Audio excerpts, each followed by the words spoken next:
Hello, everyone. My name is Emma Hulbert, and I'm the Program Assistant for Quaker Outreach at FCNL.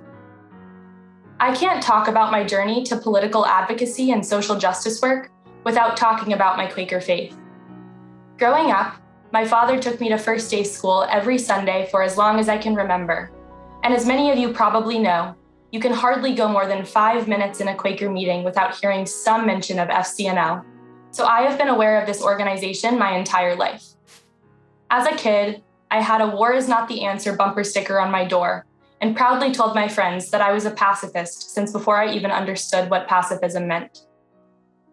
Through my community and the Chapel Hill Friends meeting, I developed an understanding that my faith could not exist without the call to be active on issues of injustice.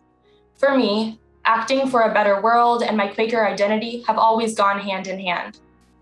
Because of this, my political values, my passion for social justice, and my draw to Quaker faith are not separate threads of my identity that I can pull apart.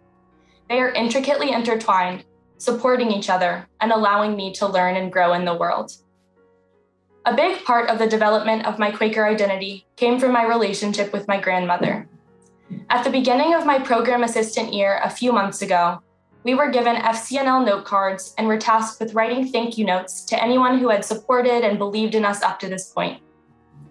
Immediately, I thought of Grandma Jean, a lifelong Quaker who died 2 years ago while she was living with my family. I always felt particularly connected with her because of her love of politics and social change that was driven by her Quaker faith. She and my grandfather came to Quakerism as young adults.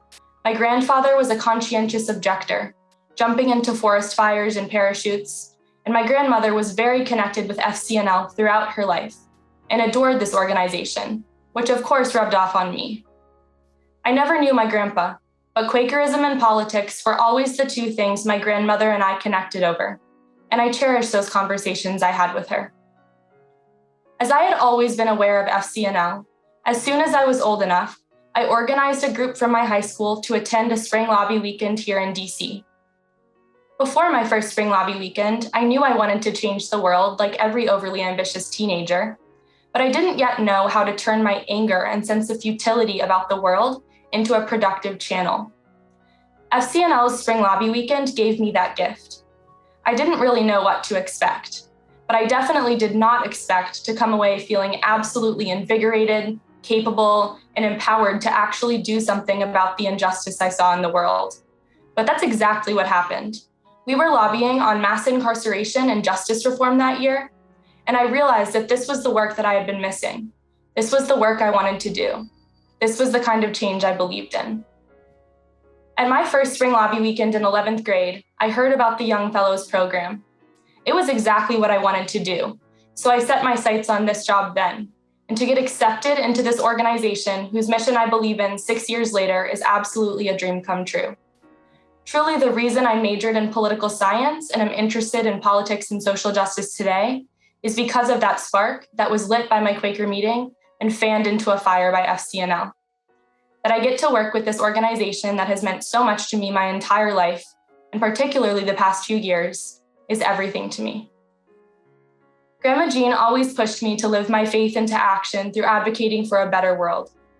As cheesy as it sounds, being here with you all, working on the Quaker aspects of FCNL's work, feels like the continuation of a leading that has been in my family for generations, from my grandmother down to me. Upon receiving the email that I had been hired by FCNL, I was overwhelmed, thinking of how proud my grandmother would be of me and wishing that I could tell her. I'm honored to be spending this year with FCNL, using my Quaker values and identity to work towards change. Thank you.